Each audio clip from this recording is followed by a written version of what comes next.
Gio, great to see you. Thank you so much for just taking some time to tell me your story. These Faith Thank you for Stories having me. Giovanni, just so fun to do, and people have been loving just hearing people's real stories. So, Joe, yours begins in the south of Italy. Tell us a bit about that. Which part of Italy from, and what was life like for you as a kid? So, yes, I'm from the deep south of Italy, from a region called Calabria and a small town called Cittanova, around 9,000 inhabitants. Um, it's the very toe of the boot that is Italy. And I grew up in quite a really nice family. I've been blessed with that. I grew up Catholic, like many, the vast majority of kids grew up. Um, I had all my sacraments, so I've been baptized when I was a wee baby. I had my, as it called, confirmation in English, my first communion, then my confirmation. So going to mass on Sunday and also going to Sunday school. Well, it's not really Sunday school. It was like the Catholic school for kids.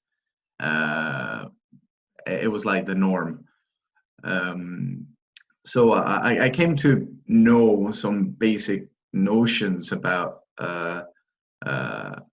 church, so about Jesus, about all the different saints and all their life stories. Uh, Quite a normal childhood in Yeah. in the south of Italy. And did you Uh, believe it all? Did you believe that this was all true? well, I'm not entirely sure I believe it all. I knew it was part of life because that's all I knew. I'm it's really weird because I don't recall thinking, okay, this is a huge part of life, religion. Yeah, I just went on with it, I sure. think. Just the way things are, right? And there's going to be a lot of people Exactly. like that in Glasgow, maybe even watching this, who are from Roman Catholic backgrounds, gone to mass growing up, and that's kind of maybe a big Celtic supporter or whatever. But that's just part of life. That's Mhm. just went to Catholic school. That's just the way it is. It Yeah. doesn't necessarily have a huge impact on the rest of their lives. It's just kind of part of the rhythms of life. Would you say that's true for you, or was true for you? Yeah. But I think it's part of it's more on the tradition side. Hmm. So it's just something you do, really. It's not, at least I'm speaking for myself. I'm sure there's a lot of Catholics that uh, even at that age that believe that, and it's really important for them. Yeah. But on my personal journey, that was just a part of uh, sort of family tradition or town tradition to just go and to Easter Mass and stuff like that. Yeah. Got you. And then at some point, I know that you kind of got into a place in your teenage years where you turned to atheism, and you didn't believe in any supernatural at all, and there's almost a little bit of anger. Would that be right? I mean, tell us about how did that come? How did that come about? And yeah, tell us your story there. Sure. Well, I believe that initially it just became, it just started fading away from me in a way. It's just like it wasn't really that important, that spiritual life to me in general. But as I grew up, it's just slowly started fading away, really. And life and all life stuff started filling up all those spiritual holes in a way. So I grew up, as you can see, and I went to uni in Torino, which is in the north of Italy. Yeah. So that was a big gap, big change for me. So I started living by myself among my peers, which meant usually people from Erasmus, so people from all around the world, parties and stuff, the usual life. Yeah. Probably that's where I kind of picked up again being spiritual, but in a total opposite way. So I kind of got interested in atheism. I got interested in kind of proving God wrong, and that made you feel like accepted, made you feel kind of like a cool guy who knows it all, you know. Uh, Sure.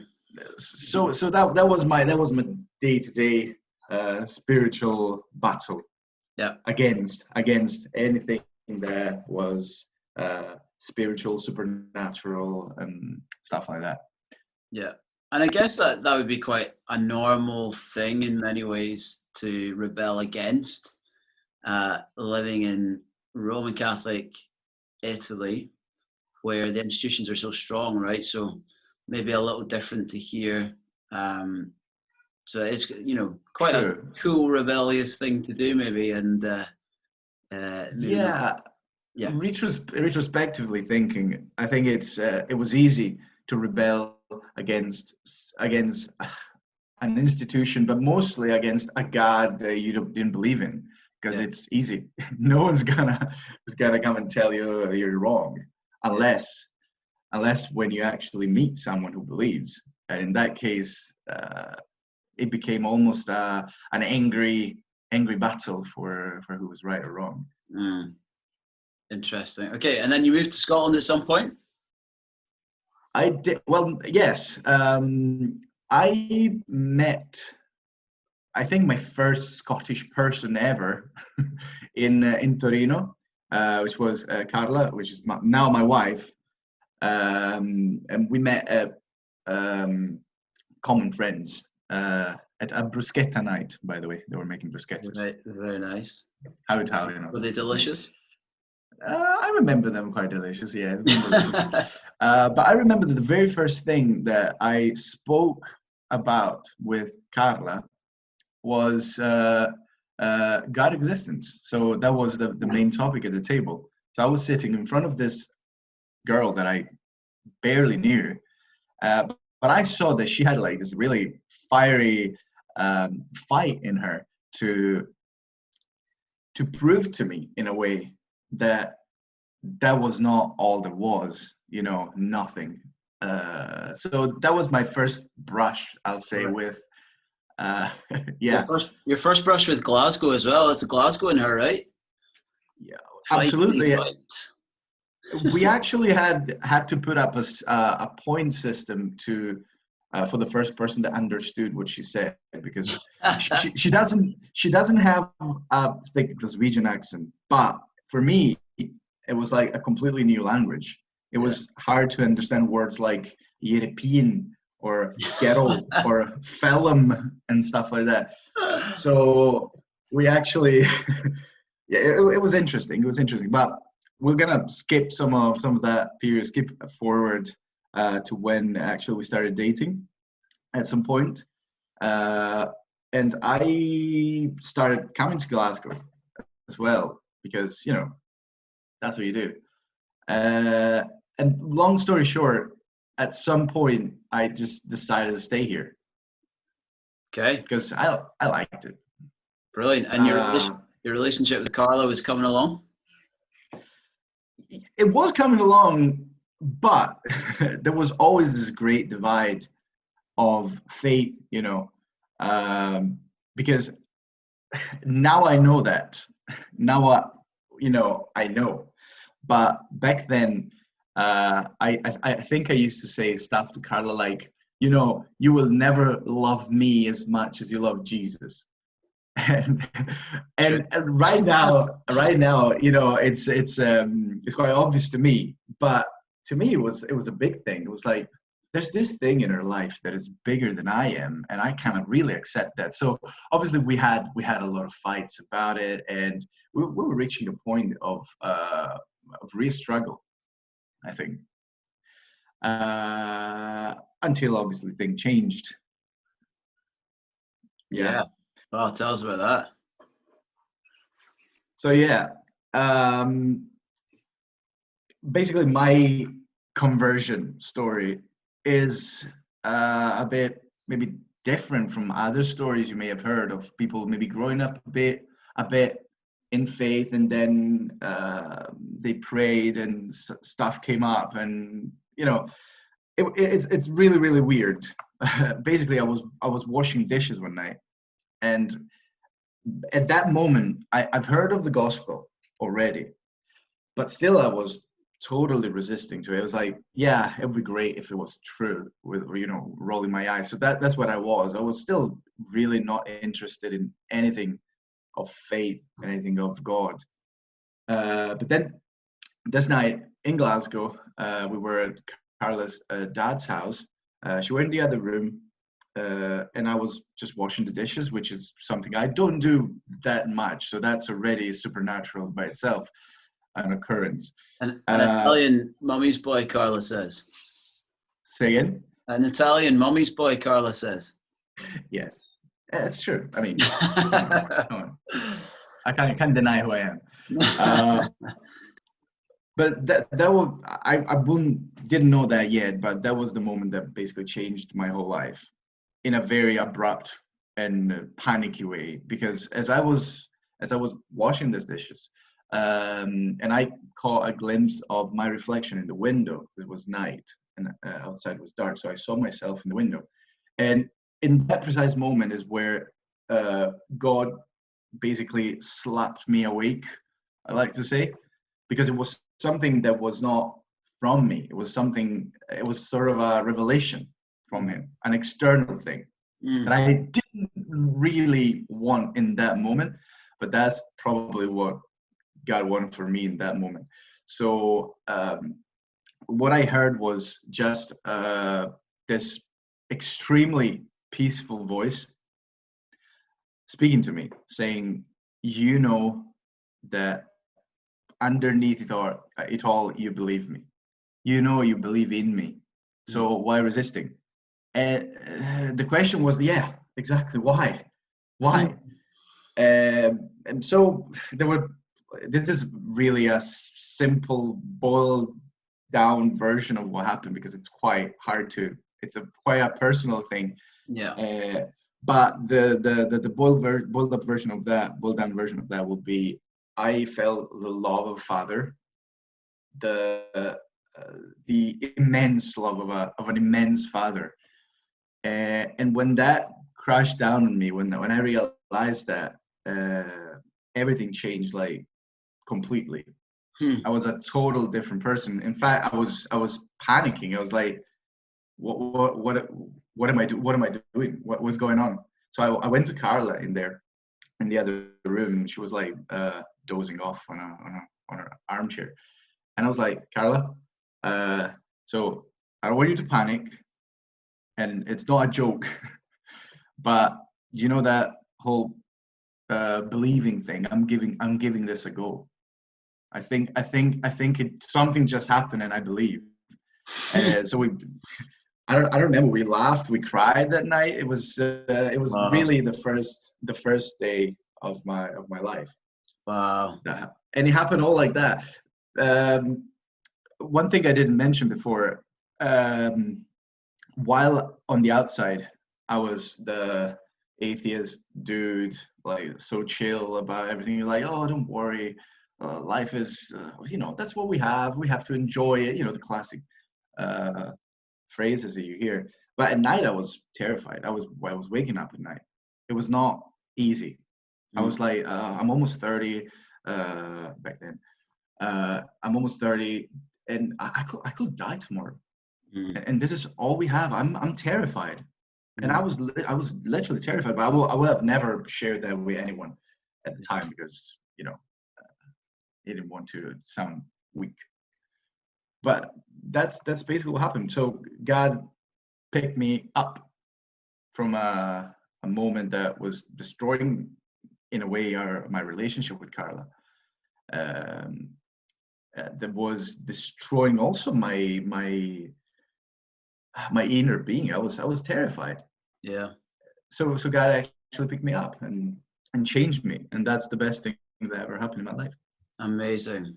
And I guess in that moment you suddenly realize, oh, I am going to love God more than I could ever love Carla. He's going to be first in my life. And there's this kind of, I guess in that moment you both realize, or you kind of your expectations for life and for what comes first and first priorities and all that kind of thing suddenly matches up, and the rest is history, right? Yeah.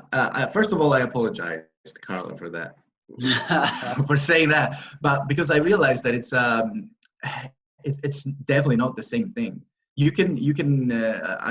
I love Carla with all my heart. It's my best friend for life. But the love for Jesus, the love for a God that takes care of you, that I've done everything for you. It's not even comparable. There's no point in drawing the comparison. So I understood that. And the thing is also my non-believing in the supernatural world in general, that was touched as well by God later on, because I was still, obviously, my life changed that night, but I still had doubt. Obviously, I'm a human. So I was like, and this happened probably some weeks after. And I was like, I remember being in bed one night, and I was still overthinking, because my head, you can imagine, was full of stuff now. And I was thinking, do you know what? But what if the the Bible was all fake? What if it's just like something written by men and stuff? So I was like, I'm struggling with this. But then I remember that someone told me, like, you should pray. I wasn't theologically sound yet. I didn't read the Bible yet. I was just like full of the Spirit, to say, but my mind was still like that. So I was like, God, please, I'm struggling to even though you already reveal yourself to me, I'm struggling to believe this. I'm struggling to believe that. Please help me. And with that thought, I fell asleep. And then the morning after, I had a word in my head, which is a name in Italian, which is Giacomo, right? So a couple of things. Obviously, it was such a clear thing. I didn't dream of. I just woke up with that in my head. So Giacomo is James in Italian. And first of all, I didn't know that. I still didn't know that Giacomo was the translation of James. First thing. Second, I didn't know that James was a part of the Bible. Even though I grew up Catholic, I wasn't an expert. I didn't remember stuff. But so I was like, okay, if this is real, this is really cool, I thought. So I downloaded the Bible app, and I went looking for Giacomo or a James, whatever. And I just went to the very beginning of it, where it says that a man that has doubts is like a boat that is like rocked by the waves. Yeah. And I was like, oh, okay, this is quite poignant to the the point I was making yesterday night. Yeah. And it said, so if anyone has doubt, just ask to God, and He will give, He will give to him. And so that was like the first really big, at this point, supernatural message that God sent me, because you can't make this stuff up. No. Especially we have no absolute knowledge of what it's in the Bible, and so that was really important as well. I love that. And actually that's something that maybe lots of people out there don't realize, is that when you become a Christian, you start following Jesus, actually there are all these kind of coincidences that start to happen. Yes. Right? Yeah. It's just one of them. It's just one. I could tell you a lot of them, because a lot of stuff happened, especially in those first moments where I needed them the most, probably. I could tell you another one, very brief. So months after this, I started doing a Bible read group with some really cool dudes, still friends to today, and we were going to a bar and just having our Bible read through there. So in this period, my paternal grandfather, he was quite ill. He's been ill for a long time. It was just in bed. I really liked him, but I never spoke to him about anything about faith and stuff like that. As I think it was an atheist too. So one of this, what I wasn't thinking to him about him, to be honest, that much in that period. But that I remember if it was it was like the morning or something like that, and I had this really strong thought of praying for him. Praying for my grandfather, which is like something I never actually thought of that. But that came into my mind, and I was like, right, I'll do it. So I was like, tonight I have the Bible read group. I'll go with the guys. I'll ask if they can pray for my grandfather. I don't know what about it. We can pray about it, but I'm gonna pray for him. So I was like, guys, do you mind praying for my grandfather? So we prayed for him. That he will. I don't remember even what we prayed about. It was just a generic prayer that he will also maybe come closer to faith and stuff like that, because he was quite old. So that same night, my mom called me that my grandfather passed away. So I was like, okay, so this morning I prayed for him, and he passed away last night. There was not like, he suddenly got ill or anything. He was just very old. He was like 90, and he's been in bed for like months. Yeah.